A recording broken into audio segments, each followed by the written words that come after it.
Frente a Birmania, febrero de 1945. En una remota isla salvaje, casi 1 millar de soldados japoneses lucha por salvar su vida. Una poderosa fuerza aliada bombardea sus posiciones desde tierra, mar y aire.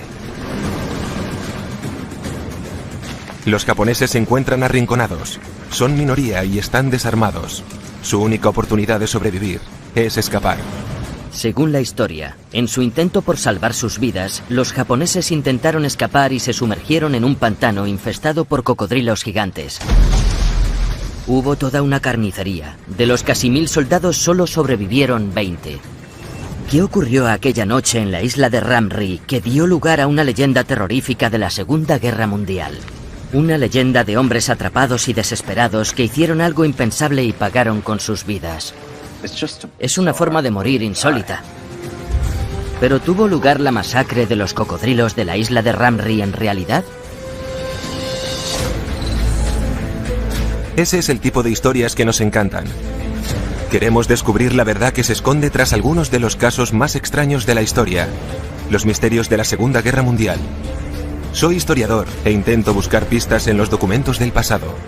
¿Un cocodrilo de este tamaño puede comerse fácilmente a una persona? Sí. Soy un explorador urbano que busca la realidad en lo que parece irreal y dejo que mi intuición me lleve a donde quiera.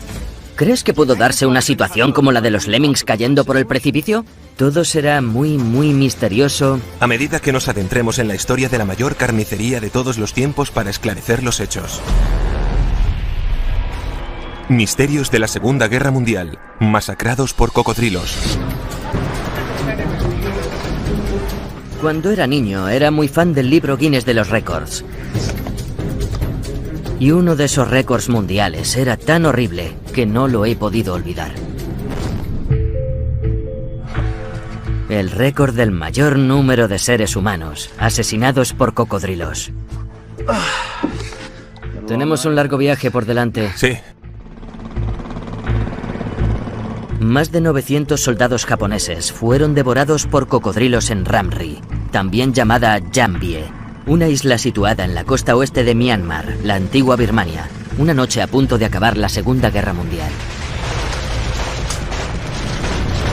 La historia cuenta que unos cocodrilos gigantes atacaron a la unidad japonesa que escapaba de un ataque aliado y que de casi 1000 soldados solo sobrevivieron 20.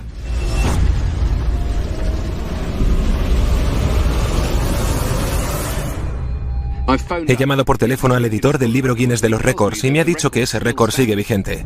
La verdad es que no es el tipo de historia que asocias normalmente a los soldados japoneses de la Segunda Guerra Mundial. Así es como recordamos por lo general a las tropas japonesas de la Segunda Guerra Mundial. Al principio parecían invencibles. Japón y China se declararon la guerra en 1937. Los japoneses aplastaron a los ejércitos chinos y masacraron a sus ciudadanos. En 1940, las fuerzas japonesas tomaron el control de la colonia francesa de Indochina, conocida ahora como Vietnam. Japón firmó el pacto tripartito con la Alemania nazi e Italia, convirtiéndose en el aliado de Adolf Hitler y uno de los poderes del eje. Los nazis y Japón acordaron que Hitler conquistaría Europa, mientras que Asia se convertiría en un imperio japonés. El 7 de diciembre de 1941, una flota japonesa atacó la base naval estadounidense de Pearl Harbor, en Hawái. Durante los meses posteriores a Pearl Harbor, las fuerzas japonesas destruyeron los bastiones asiáticos de las potencias coloniales occidentales: Hong Kong, Singapur, las Indias Orientales neerlandesas, las Filipinas y Birmania, una colonia británica prácticamente carente de defensas que los japoneses lograron conquistar con mucha facilidad. En tan solo 6 meses, las fuerzas japonesas conquistaron unos 4.500 millones de kilómetros cuadrados de territorio. Para lograr sus asombrosas victorias, tuvieron que atravesar algunas de las peores selvas de Asia, tan densas y peligrosas que las potencias occidentales creían que ningún ejército podría adentrarse en ellas jamás. Así pues, ¿cómo fue posible que cerca de 1 millar de estos feroces combatientes acabaran en las tripas de los cocodrilos de Ram Ri? Es una forma de morir insólita. Sí, bueno, comprobemos si hay algún cocodrilo por aquí. Claro.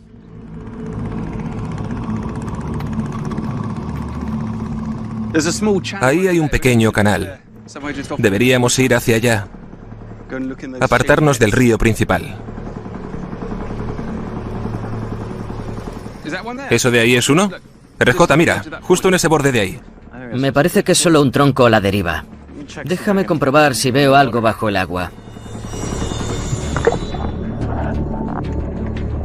¿Ves algo? Está bastante turbia. No es que haya muy buena visibilidad. Mantengamos los ojos abiertos. Puede que estén descansando y tomando el sol. Es difícil saber con exactitud lo que estarán haciendo. Quiero probar una cosa. Voy a acercarme al pueblo. Vale, yo debería adentrarme en esos manglares, a ver si veo algo en la superficie. Los manglares no nos están mostrando nada que confirme la historia de la masacre de los cocodrilos. Voy a recurrir a otra fuente. Los relatos de los testigos birmanos que vivieron durante la guerra. Puede que haya alguien por aquí que tenga la edad suficiente y que seguramente se acuerde de algo tan horroroso y extraño como una masacre de cocodrilos.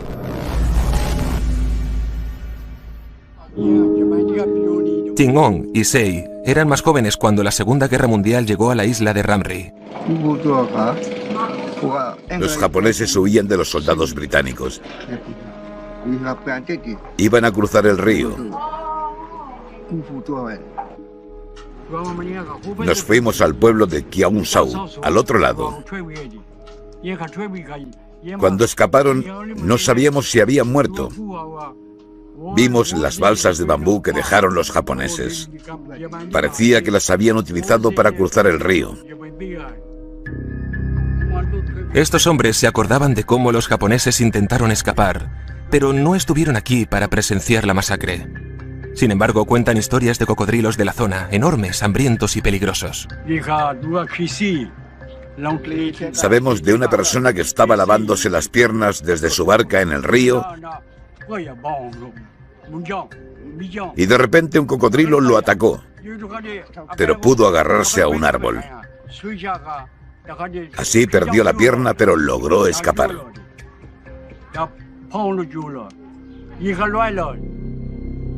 Si piensan que estos dos hombres me han tomado el pelo, piénsenlo. Cada año mueren unas 150 personas en todo el mundo atacadas por cocodrilos. Y los cocodrilos de agua salada son los más agresivos. Los cocodrilos, pues, persiguen a los seres humanos. Y ahora sabemos que han atacado a habitantes de la zona. La pregunta es, ¿dónde están ahora los cocodrilos asesinos de Ramri? Puede que RJ tenga más suerte en los manglares. Vaya. Mingalaba. ¿No te dan miedo los cocodrilos? Madre mía. No puedo. Cada vez me hundo más. Dios, ahora entiendo que si eres una presa, este lugar puede resultar muy peligroso. A pesar de ello, este hombre me ha dicho que viene aquí todos los días a pescar y que no le preocupan nada los cocodrilos. ¿No es peligroso esto? No hay cocodrilos. ¿Nunca? No hay ningún peligro. Entonces es seguro.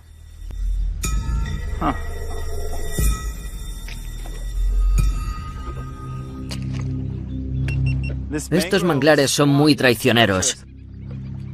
Te van absorbiendo como si fueran arenas movedizas, así que aunque ya no haya cocodrilos, este lugar me da escalofríos. Está lleno de estas ramitas afiladas que sobresalen. Cuanto más caminaba por los manglares, más atascado me quedaba. A nadie se le puede ocurrir que sean una ruta de escape. Sin embargo, en 1945, casi 1 millar de soldados japoneses intentaron escapar de los aliados por aquí cerca. Dios, estos tíos tenían que estar verdaderamente desesperados. Pero es muy extraño. Todavía no hemos visto ni un solo cocodrilo. No veo nada por aquí. Creo que si me adentro más y me alejo del agua, tampoco podré encontrar nada. Creo que será mejor que intente ir hacia atrás un poco. Vaya, tío, necesito una ducha.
Según la historia, más de 900 soldados japoneses hallaron la muerte en las fauces de cocodrilos gigantes. Pero, ¿es cierto que los cocodrilos mataron a tantos hombres al mismo tiempo? Para saber más, vamos a acercarnos personalmente a estos reptiles presuntamente culpables de los hechos.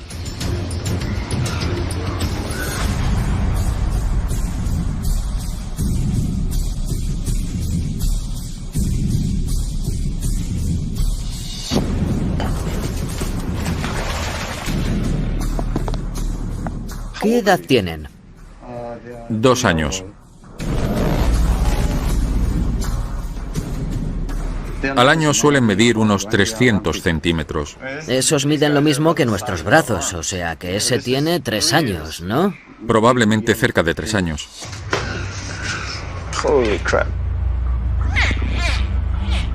Me da pena.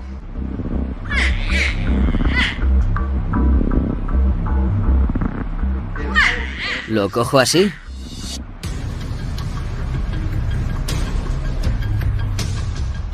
Tiene un peso considerable. Me encanta ver cómo lo sujetas. Ha sido increíble sostener una cría de cocodrilo. Pero queremos conocer a los grandes.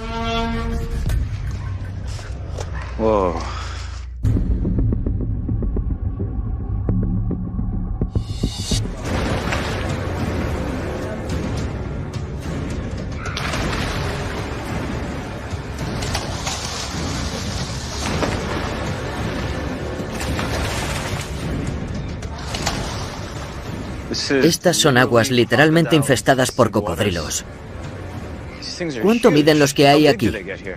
Los más pequeños 3 metros y los más grandes unos 5 metros y medio. ¡Qué barbaridad! Es el triple del tamaño de un humano adulto. Y cuando alcanzan ese tamaño, ¿cuánto pueden llegar a comer? Entre el 5% y el 7% del peso de su cuerpo. Los alimentamos según esa proporción. Los cocodrilos no son tan insaciables como otros animales. ¿Un cocodrilo de este tamaño puede comerse fácilmente a un humano? Sí. ¿Has oído hablar de la masacre de los cocodrilos en la isla de Ramri? Sí, la he oído. ¿Cuántos cocodrilos harían falta para comerse entre 900 y 1000 personas?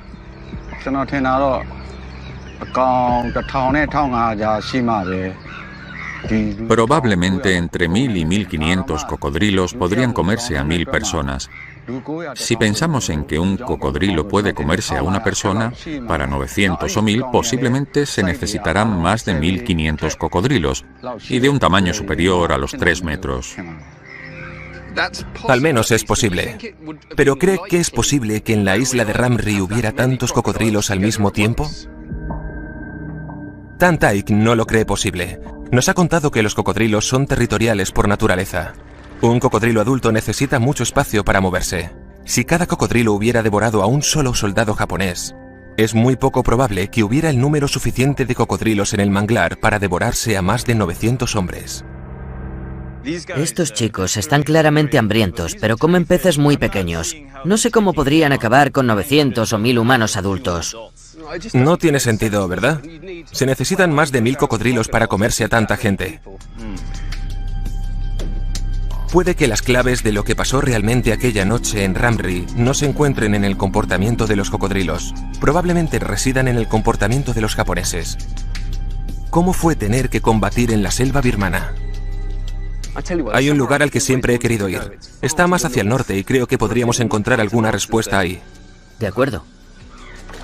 RJ todavía no sabe que lo que espero encontrar en el lugar al que nos dirigimos son algunas pistas de 2 misterios de la Segunda Guerra Mundial. La masacre de los cocodrilos en Ramri y la historia desconocida de mi héroe de la Segunda Guerra Mundial, que luchó en Birmania hace más de 70 años.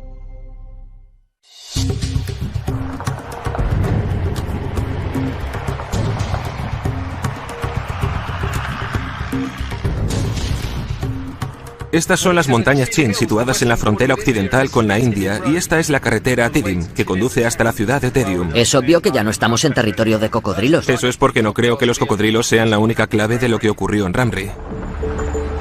Cada vez va resultando más improbable que unos cocodrilos hambrientos puedan explicar las muertes de más de 900 soldados japoneses en la isla de Ramri. Así que la pregunta que debemos plantearnos es: ¿por qué tantos soldados japoneses se sumergieron en las aguas infestadas por cocodrilos en Ramri? Hemos venido a las montañas Chin, próximas al lugar donde tuvo lugar la batalla más sangrienta, para averiguar más sobre lo que le ocurrió al ejército japonés en Birmania. Vaya, mira eso, es increíble. Sí, hay unas vistas maravillosas, ¿verdad? Aunque si estás entre un grupo de soldados, supone demasiado terreno para cubrir. Volvamos a los primeros meses de la Segunda Guerra Mundial, cuando los japoneses parecían imparables. A mediados de 1942, tenían a los aliados contra las cuerdas, pero entonces las cosas empezaron a cambiar. Estados Unidos emprendió una campaña sangrienta y de larga duración para recuperar el Pacífico. En 1944, el rumbo de los acontecimientos cambió a favor de los aliados, y entonces los japoneses lanzaron una nueva y audaz ofensiva contra la joya de la corona del Imperio Británico, la India. Gran Bretaña puso todos los medios que tenía contra el avance de los japoneses.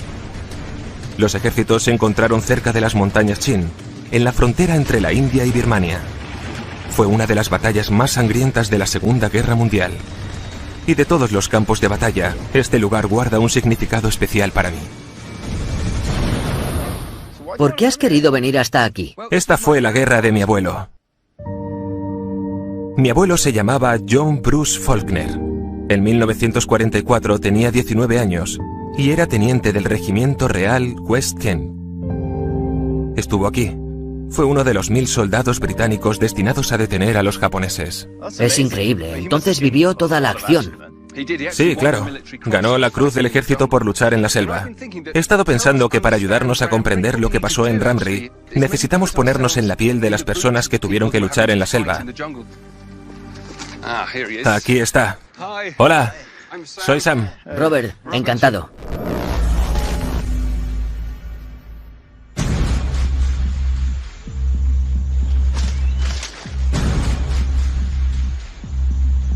Swan Canton es miembro de la tribu Chin que lleva siglos viviendo aquí. En 1944, los Chin apoyaron a los aliados y enseñaron a los soldados británicos cómo vivir y luchar en su selva. Los antepasados de Swan debieron enseñar a mi abuelo cómo sobrevivir en el campo. Está preparando una trampa. Cava un agujero. ¿Qué tipo de animales pueden quedarse atrapados aquí? Gallinas salvajes y animales de ese tipo. Entonces es lo que se llama una trampa sorpresa. ¿Qué es eso?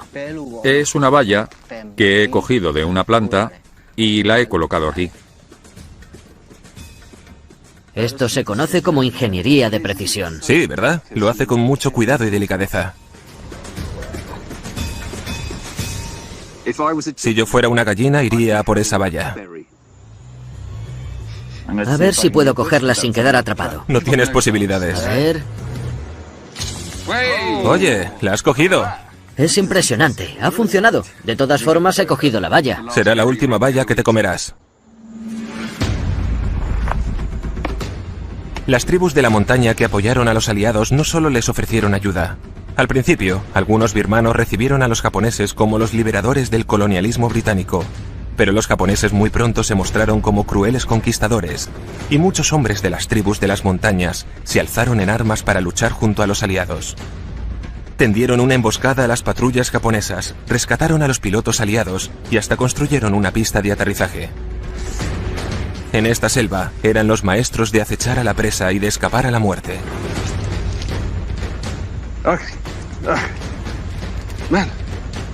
Tío, estoy vivo. He conseguido llegar. Bien, mírate, pareces un mono. ¿Cómo lo ha hecho este tío? Muy bien. Ya está, no ha sido para tanto. ¿Por qué es importante tener una especie de plataforma en los árboles? Los animales no suelen mirar hacia arriba, solo miran al suelo porque los depredadores, como los tigres, solo atacan en el suelo. Está claro que desde aquí arriba tienes una visión mucho mejor. Supongo que tiene sentido. Los soldados enemigos tampoco te buscarían arriba de los árboles. ¿Alguna vez te habló tu padre del tiempo que pasó aquí? Apenas nada. Todo esto le afectó mucho. Solo hablaba de vez en cuando, y cuando jugaba al ajedrez. ¿Y qué contaba? No me acuerdo de los detalles, pero sí que hablaba de los japoneses. Hablaba de la guerra y ponía la mirada perdida. Normalmente, unos segundos antes de hacerme jaque mate. Espero que en más de 4 movimientos. Sí, eran más de 4. Unos 5 o 6.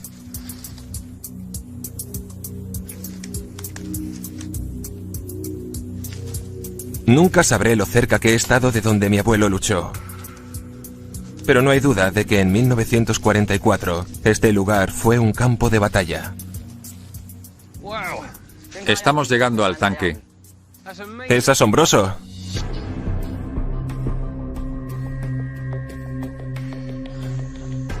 Nunca había visto uno boca abajo. Es increíble. Es una perspectiva totalmente nueva. Sí, probablemente tendrías un mal día si vieras la parte inferior de un tanque. Parece un modelo Lee o Grant M3 que no funcionó muy bien en Europa porque eran muy visibles en terrenos llanos, pero eran fantásticos en la selva. Y sabemos que fueron fundamentales a la hora de revertir la situación de los aliados contra los japoneses. Aparecen mencionados en los registros de la guerra y me he traído algunos. Nos dará una idea de lo que hacían aquí y cómo influyeron en la guerra. Aquí está. 30 de agosto, las compañías A y D se desplazarán a primera hora del día. La compañía D de la carretera principal con el apoyo del tanque, la compañía A en el flanco derecho. Por lo tanto, tenemos a soldados que se desplazan con tanques flanqueándolos. 0900, una compañía es atacada desde lo alto del promontorio, pero continúa el avance. Siguen adelante, bajo ataque. 1400, los cañones de 115 milímetros que habían dado problemas a las 10 de la mañana han sido atacados por los tanques y los han derribado. ¿Ves lo eficaces que eran? ¿Pone algo de tu abuelo? Sí, aquí está esto que es muy conmovedor. Allá vamos, finales de la tercera semana de septiembre de 1944, los oficiales que han debido abandonar durante esta semana. El teniente J.B. Faulkner de la Real West Kent ha causado baja en la batalla, ya que resultó herido.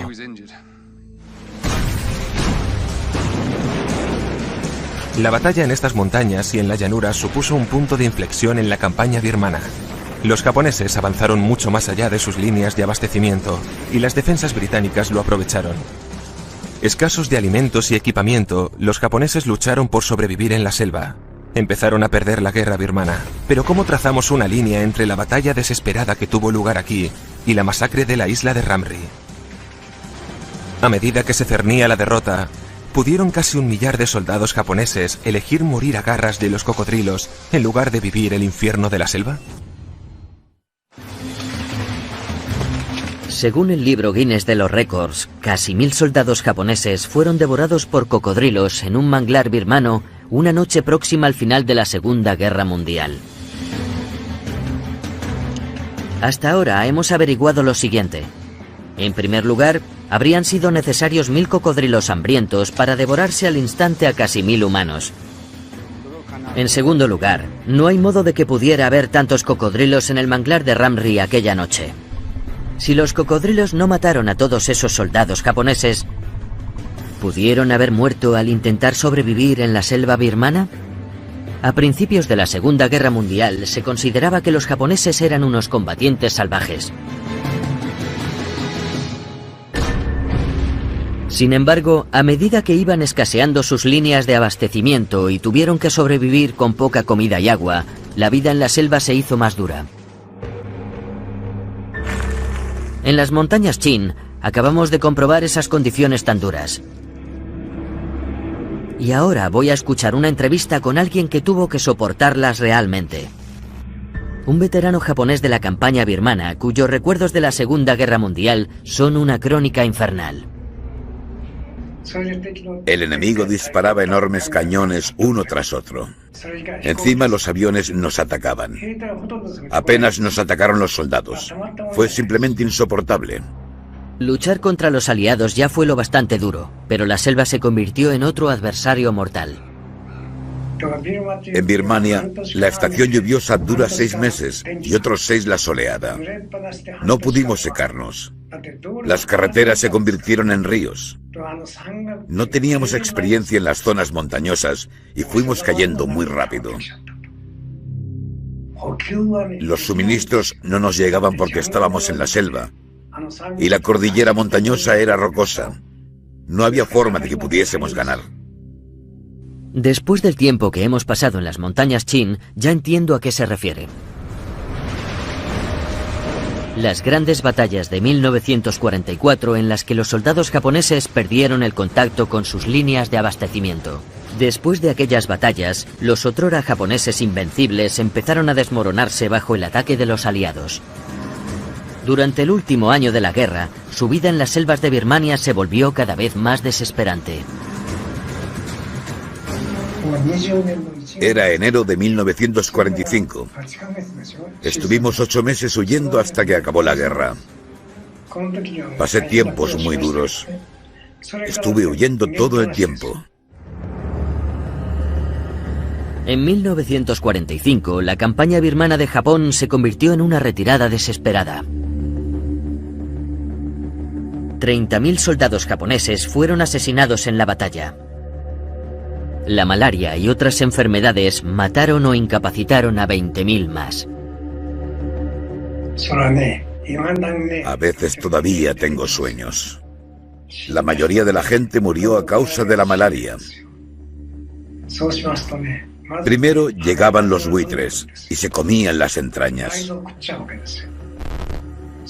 Después de una semana aparecían los gusanos. Al mes, los cuerpos se convertían en esqueletos. Creí que yo también moriría de malaria. La carretera que conduce desde el este de la frontera india empezó a conocerse como Hakotsu-Kaido, o carretera de los huesos blancos, por la cantidad de cadáveres de japoneses que yacían en ella.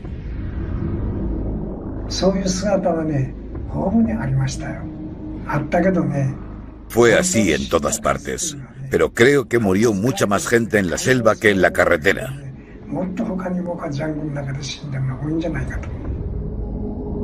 En 1945 murieron miles de personas en las montañas birmanas. Pero el manglar de la costa birmana fue incluso más mortífero. Hola. He estado mirando datos sobre los japoneses. Este es un número de la Gaceta de Londres de 1948. Las dificultades para los japoneses se encuentran en los horrores indescriptibles de los manglares, la oscuridad durante el día, al igual que durante la noche, por supuesto, hectáreas de selva densa e impenetrable, kilómetros de profundos lodazales, mosquitos, escorpiones, moscas y millones de insectos. Y lo peor de todo, cocodrilos, además de leones y tigres y... ¡Madre mía! Sí, peligroso. ¿Puedes imaginarte lo terrible y desmoralizante que debió ser? Y en lo profundo de su ser sabían que estaban perdiendo.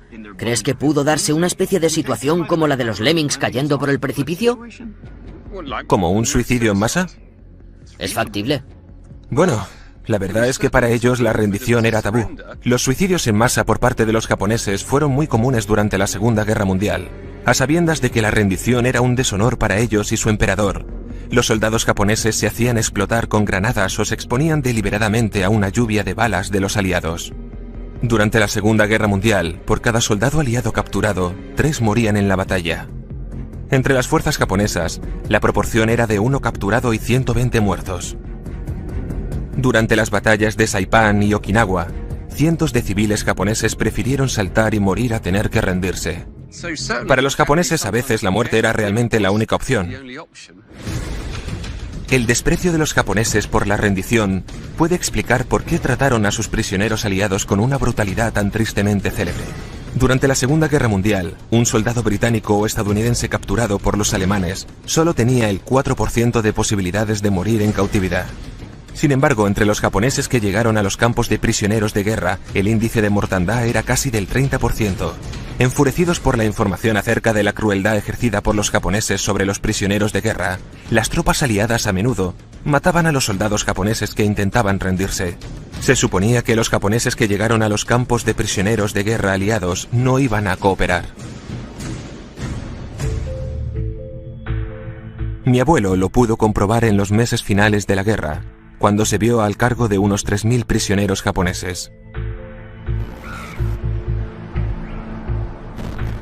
¿Ulado? Soy Sam. Sí, encantado. Igualmente. Gracias. Este es mi abuelo, John Faulkner. Luchó en Birmania durante la guerra y esta es una fotografía extraordinaria de él subido a una plataforma viendo a todos estos prisioneros japoneses. En la parte de atrás leeré esta descripción. Al otro lado de la plantación de caucho, en la zona del lago Kokain, hay un campo de prisioneros de guerra donde se encuentran 3000 soldados japoneses. Pero a causa de los incidentes de desobediencia dentro del campo, el nuevo encargado, el capitán de 20 años, John Faulkner, perteneciente al regimiento Real West Kent, ha de emprender mano dura con los prisioneros. Estoy intentando averiguar dónde estaba exactamente, dónde estaba la plantación de caucho y dónde está el lago Kokain. Esa zona es la del lago Kokain. Antiguamente era el pueblo de Kokain, por eso se llamó el lago Kokain. Es fabuloso. ¿Esto era una plantación de caucho también? Sí, una plantación de caucho. No solo aquí, sino allí también. Es asombroso. Entonces estoy justo donde estuvo mi abuelo. Sí, era justo aquí, sí. Es de locos pensar que mi abuelo solo tenía 20 años cuando le pusieron al mando de un campo de prisioneros de guerra. Y es profundamente conmovedor encontrar el lugar donde demostró su fuerza y su valentía. Y no es lo único que he descubierto. Ladong me ha dicho que antes de que los aliados tomaran la capital de Birmania, Rangún, ahora llamada Yangon, primero tomaron una isla estratégicamente crucial, situada al noroeste de la ciudad, ya que necesitaban su aeródromo para lanzar ataques aéreos contra los japoneses.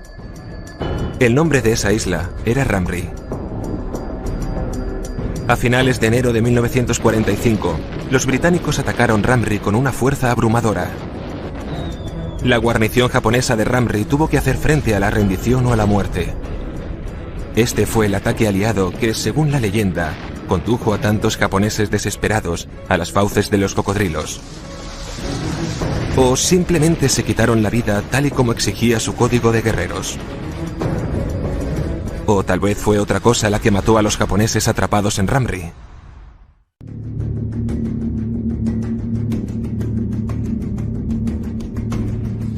Estamos de nuevo en la zona que rodea la isla de Ramri.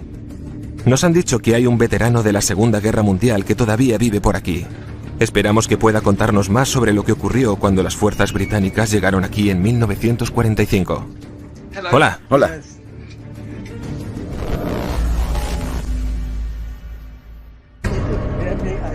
Sui Tunang tenía 20 años en la Segunda Guerra Mundial y trabajó como traductor para los aliados. ¿Se acuerda del desembarco de los aliados? El ejército inglés desembarcó en enero de 1945. Había muchos buques de guerra y aviones por todo el cielo, como un centenar. ¿Tuvo miedo?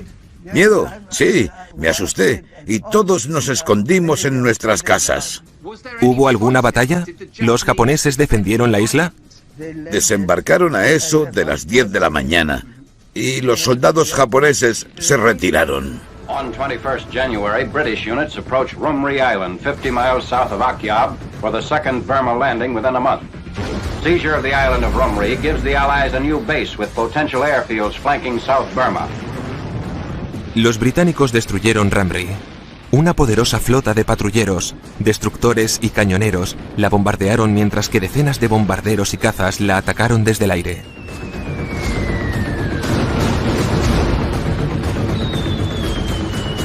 Coordinated bombardment reduces the enemy shore defenses. At 09:30 hours, the landing gets underway. The men encounter practically no opposition.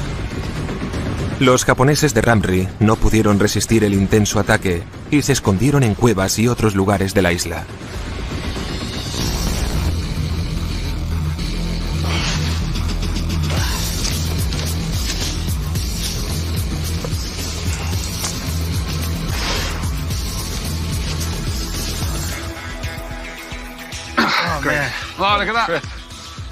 Tiene que ser esa, ¿verdad?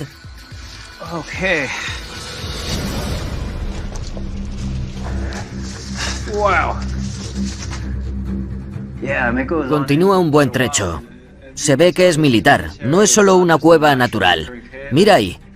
Se están moviendo. Vámonos. Se ven las marcas del cincel por aquí. No es una cueva para 1 o 2 personas. Debe ser, no sé, para 50 personas. Imagínate este búnker. No es el único. Debe estar lleno por toda la montaña. Así podías ir corriendo al más cercano que tuvieras. Por lo tanto, se esperaban un ataque y se prepararon para ello, pero puede que no para uno de la magnitud del de los aliados. Parece que cuando los aliados desembarcaron en Ramree, los japoneses simplemente se escondieron. ¿Pero qué fue lo que les llevó a abandonar sus escondites y arriesgarse en las aguas infestadas por cocodrilos? Creo que la respuesta debe estar en los registros de guerra de los aliados, al otro lado del mundo.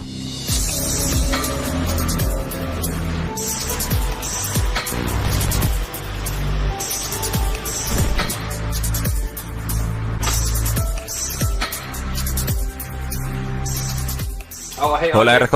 Hola, Sam. Mira esto. He encontrado un informe llamado Operación Bloque. En él se detalla cómo el 14 de febrero se despejó la isla de Ramree de soldados japoneses, a excepción de unos bolsones aislados.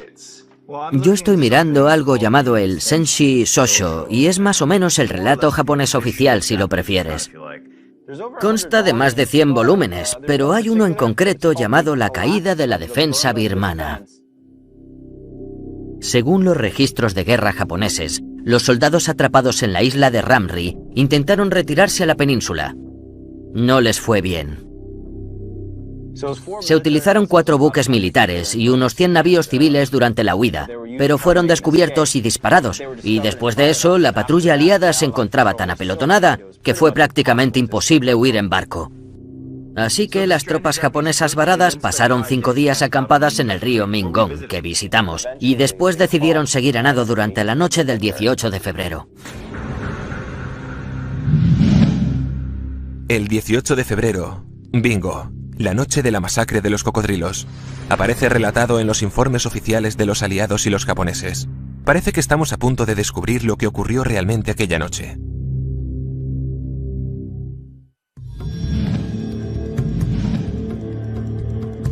RJ y yo hemos descubierto en las versiones oficiales británicas y japonesas lo que ocurrió la noche de la masacre de los cocodrilos en Ramree. Si las comparamos, ¿cómo coincidirán ambas versiones? ¿Y qué revelarán sobre el misterio de la masacre de los cocodrilos?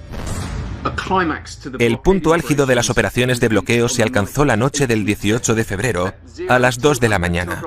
2 grandes formaciones de japoneses en barcos y en balsas intentaron desesperadamente cruzar el río Mingongchang. Los japoneses partieron. Era fácil, solo tenían que nadar 300 metros. Durante la primera mitad todo fue bien, hasta que uno de los soldados se encontró con dificultades. Se estaba hundiendo y gritó, y entonces los focos de localización se encendieron y los soldados que iban a nado fueron alcanzados por las balas. A excepción de algunos nadadores, es dudoso que alguno sobreviviera al cruzar. Se calcula que al menos 100 japoneses fueron disparados o se ahogaron aquella noche. Concluye diciendo, es difícil evaluar el número de víctimas a manos del enemigo durante la operación Bloque. Se calculan unos 200 muertos como una estimación a la baja. Se sabe que unos 40 buques de carga se hundieron. Posiblemente otros 50 murieron en los manglares debido a la exposición y a la falta de comida y agua. Capturaron a 14 prisioneros y así concluyó la operación Bloque. Es bastante inferior al millar que pensábamos al principio.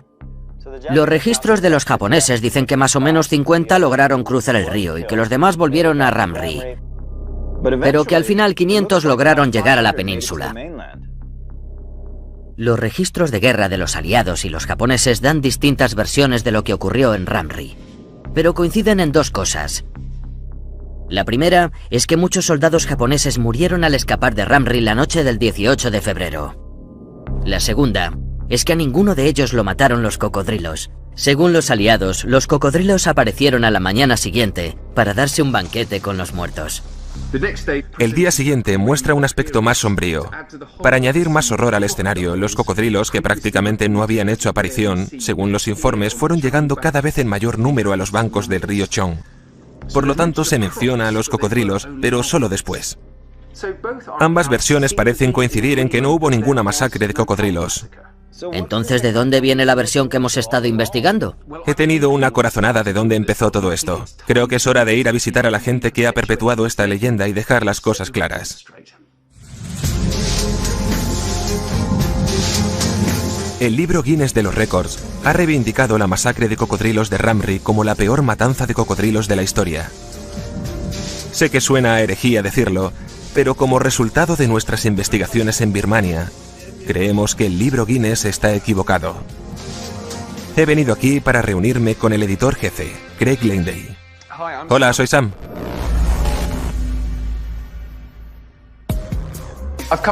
He venido a informarme sobre la peor matanza de cocodrilos. ¿De dónde proceden estos datos? Viene de una fuente supuestamente muy fiable, un libro publicado en la década de los 60.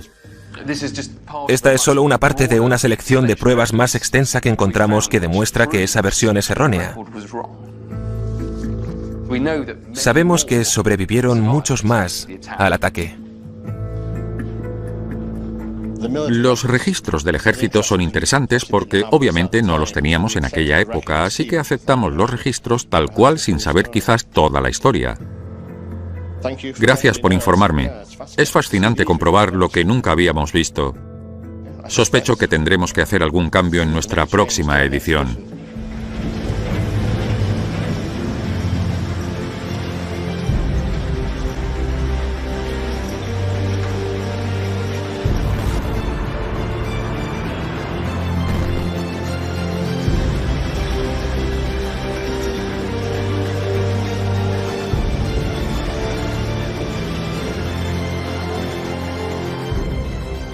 Hola, RJ. ¿Qué tal? Bien, adivina dónde estoy. ¿Dónde? En la fábrica alemana donde se imprime el libro Guinness de los récords. ¡Qué bueno! Sí. ¿Quieres echar un vistazo en el interior? Sí. Adelante. Allá vamos. ¿Cuál es el mayor número de muertes humanas provocado por el ataque de cocodrilos? Signo de interrogación. Una nueva investigación del canal National Geographic ha puesto en duda la historia, o al menos el número de muertes. ¿Entonces hemos cambiado oficialmente el registro histórico? Lo hemos cambiado totalmente. ¿No es una pasada?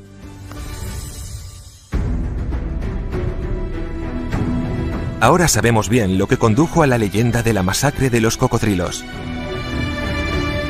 Después de una batalla sangrienta en los manglares, los aliados solo se llevaron a algunos supervivientes presos. Al día siguiente, se vio a un gran número de cocodrilos dándose un festín con los cadáveres. Una imagen terrible que dio lugar a la fantasía macabra. Caso cerrado. Me alegro de haber aclarado el registro histórico.